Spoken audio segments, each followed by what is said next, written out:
Last week, we saw one of the nastiest corrections the crypto market has ever seen.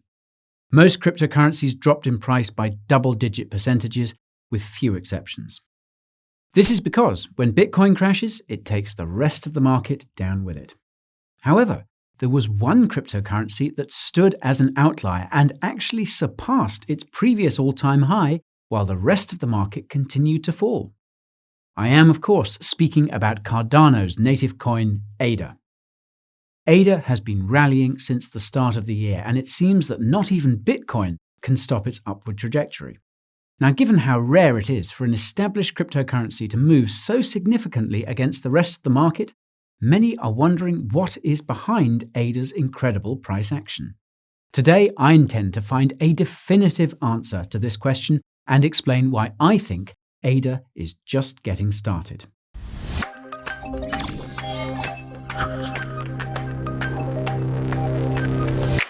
Before I continue, there's a message I need to give you.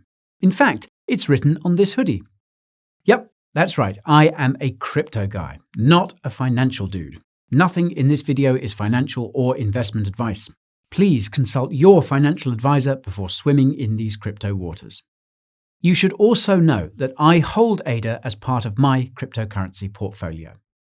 If you want to know what other cryptocurrencies I'm holding, well, you'll have to watch until the end of the video to find out. Now, if this is your first time tuning in to the Coin Bureau, my name is Guy, and my mission is to bring you the highest quality crypto content on the tube.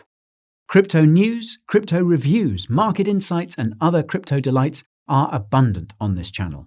I upload almost every day, so if you want to keep up, then subscribe to the channel and ping that notification bell. And while you're down there, take a second to skim through the timestamps I've left in the video timeline. If you see a topic that's too tempting to wait for, feel free to teleport onto it. Now then, let's see what's driving ADA's wicked price action. If you're unfamiliar with Cardano and ADA, here's the elevator pitch. Cardano was founded in 2015 by Ethereum co-founder Charles Hoskinson. Like Ethereum, Cardano is a cryptocurrency network that allows for the creation of new assets and decentralized applications. Unlike Ethereum, Cardano uses a proof-of-stake consensus and is technically more decentralized. Cardano is also about 100 times faster than Ethereum. Cardano's native cryptocurrency is called ADA. ADA is used for staking by validators and delegators, to pay for network fees, and will eventually be used to vote on any changes to Cardano. Although the Cardano network has been live since the fall of 2017, it has yet to achieve its final form, so to speak. This is because, unlike most cryptocurrency projects, every feature that is added to Cardano is based on peer-reviewed research and is rigorously tested before being implemented. Over 100 peer-reviewed papers have been published so far by Input-Output Hong Kong, and that's from just one of the 2 companies which are commissioned by the Cardano Foundation to develop Cardano. Even with all this research and development, Cardano is only half done. As you can see, Cardano's roadmap is broken into 5 stages called eras. Each of these eras has its own dedicated sub-roadmap. Byron, which focused on the creation of the Cardano network and its ADA coin, and Shelley, which focused on staking and decentralization, have both been completed. We appear to be exactly halfway through the Goguen era, which will bring smart contract functionality to Cardano. This halfway point was marked by the Mary hard fork, which took place on March the 1st. Now, I should note that Cardano's hard forks are not like the hard forks we see with other cryptocurrencies like Bitcoin. Cardano's hard fork combinator makes it possible to fork the network to implement upgrades without disturbing it. This is basically because Cardano doesn't require all of the validator nodes to update their software at the same time. So, what is this Mary hard fork all about? The Mary hard fork introduced native assets to the Cardano blockchain. Native assets on Cardano are analogous to ERC20 tokens on Ethereum, with a few key differences. The first difference is that native assets on Cardano are not built using smart contracts, nor do they require smart contracts to operate. Instead, native assets can be built into Cardano's blockchain ledger in the same way the ADA coin was. This makes them, quote, first-class citizens, according to Cardano founder Charles Hoskinson. The second difference between native assets and ERC20 tokens is that you can send multiple native assets within the same transaction. On Ethereum, it's only possible to send one ERC20 token at a time. The biggest difference between native assets and ERC20 tokens is that you can actually use native assets to pay transaction fees thanks to the Babel fees mechanism. By contrast, you need ETH to send any ERC20 tokens on Ethereum. Babel fees have not been implemented at the time of shooting this video, which means all native assets on Cardano will require ADA to move around until further notice. Also, the only way you can currently mint native assets on Cardano is by using the command line interface, or CLI. This requires some technical knowledge to do, and I'll leave an article in the video description that walks you through the process if you're interested. Thankfully, it will soon be possible to mint native assets using the Cardano token builder. And in the next month or so, you'll be able to mint native assets in the Daedalus wallet as well. The last thing you should know about the Mary hard fork is that it did not actually introduce smart contract functionality to Cardano. Cardano will be able to support smart contracts once the Plutus and Marlow mainnets are launched, which is expected to take place later this year. Now, I suspect this is when Cardano will finally roll out the ERC20 converter they demoed in the fall of 2020. If you're unfamiliar with Plutus, Marlow, or the ERC20 converter, I strongly recommend you watch my last Cardano update using the link in the top right. On that note, I actually seem to have missed a major Cardano milestone in my previous video. In addition to Goguen, Cardano has been working away at Voltaire, which is the governance stage of the Cardano roadmap. Voltaire officially began in September 2020 with the launch of Project Catalyst. Project Catalyst involves a series of community-driven funding rounds to expand the Cardano ecosystem. The first round took place in September and saw $250,000 worth of ADA allocated to 11 projects building on Cardano. The winning projects were announced at the start of January this year and included a decentralized lending and borrowing platform called Liquid and a software developer kit for mobile Cardano dApps. The second round of Project Catalyst began just before the winners of the first round were announced in January. $500,000 worth of ADA were earmarked for the second round, and the winners have yet to be announced at the time of shooting. The third Project Catalyst round made the crypto news in mid-February because of its $1 million price tag. According to IOHK, this round will be, quote, our most accessible and ambitious funding round yet, and will focus on building tools, decentralized applications, and educational resources. To bolster community participation, 20% of the ADA in the Project Catalyst treasury has been earmarked for those who are actively participating in the voting process. Registration for voting can easily be done through the Daedalus wallet, and voting will soon be possible directly from the wallet as well. Until then, you will need to use Cardano's dedicated IdeaScale platform. Now, while receiving ADA for participation sounds like a sweet deal, the rub is that you need 3,000 ADA to cast votes for your favorite projects and ideas, which is well over $4,000 as we speak. If you meet this requirement, however, you can use the links in this video description to help you get started with Project Catalyst. You should also know that Cardano's $1 million fund isn't the only thing that's been making the news. At the end of December 2020, Cardano announced they would be rolling out their KEVM.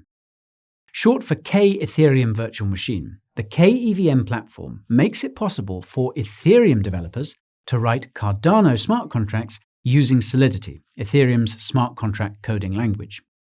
This will make it possible for Ethereum developers to essentially copy and paste their protocols and applications into Cardano once Goguen is finished.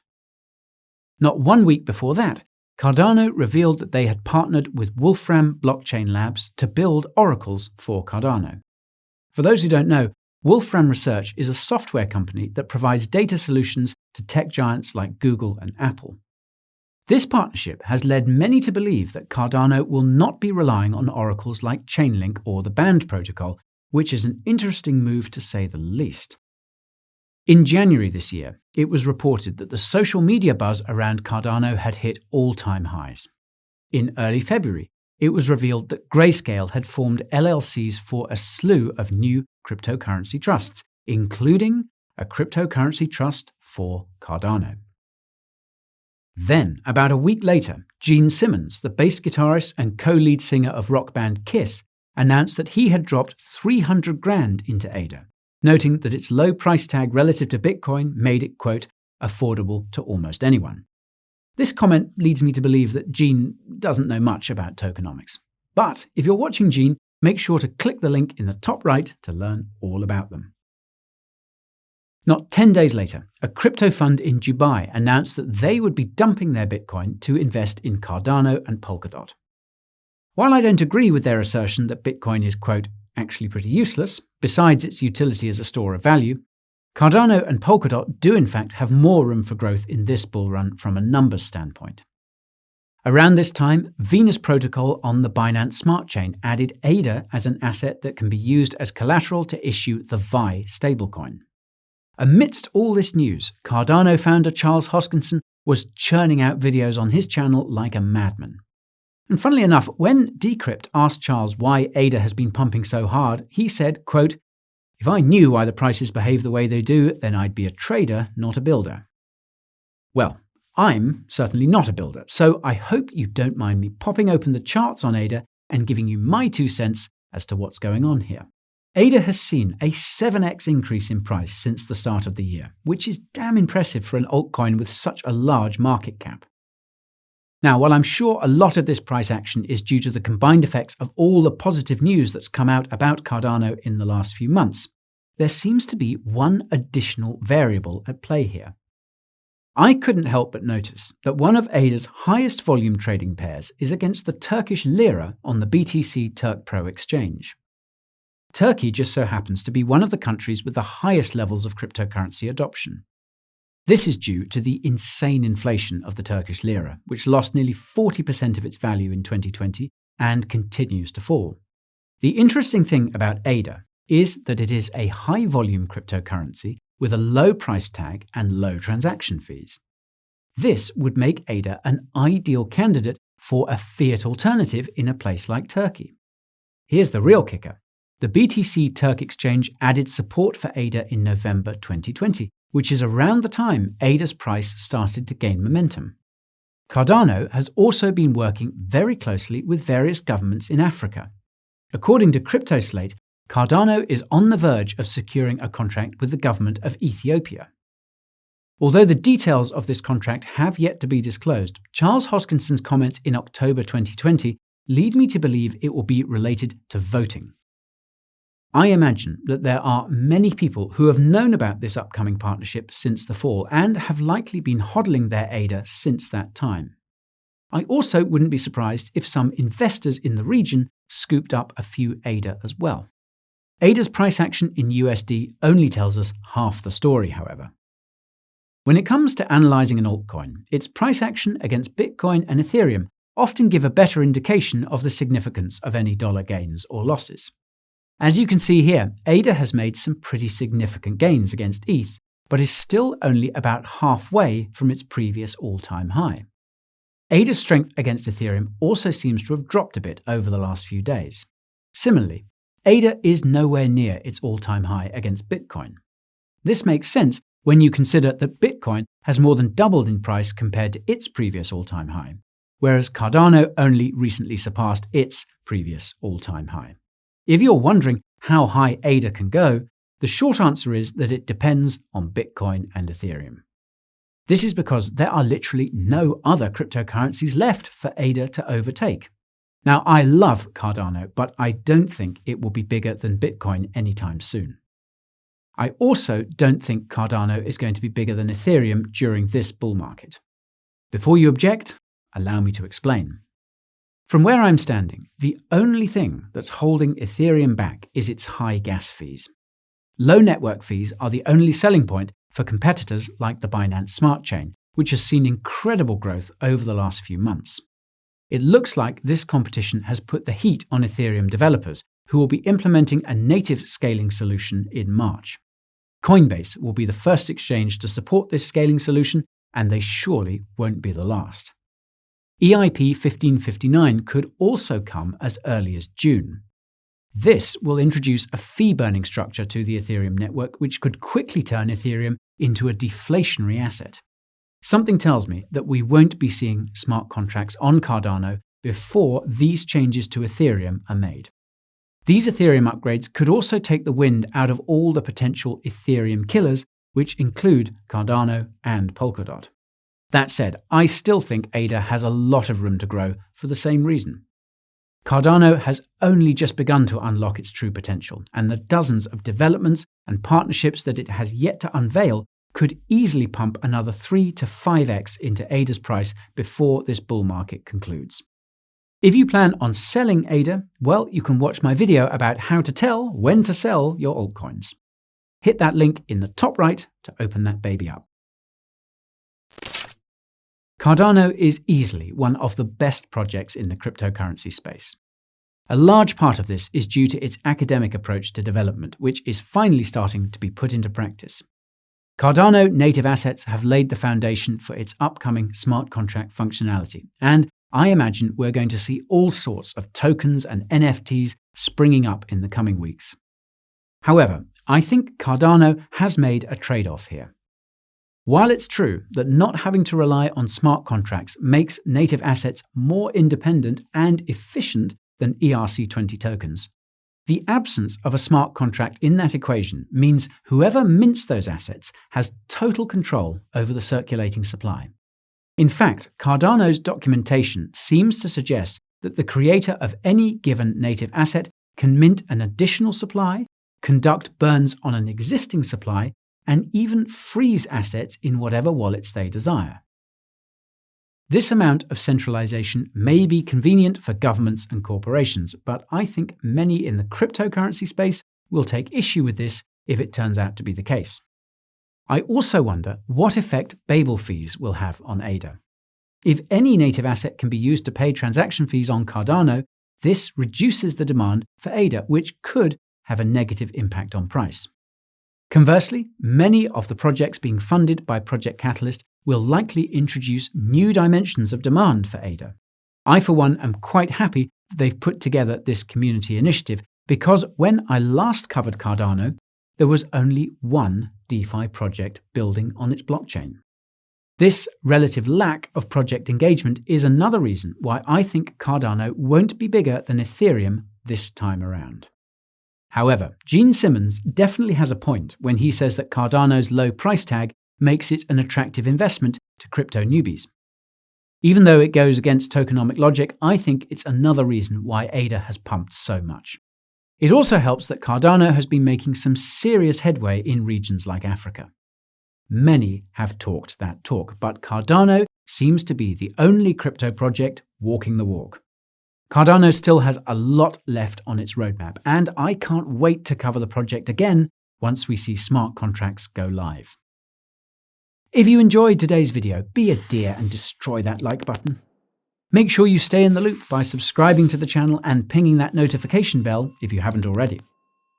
You can also follow me on Twitter and Instagram for my hot takes and some behind-the-scenes outtakes.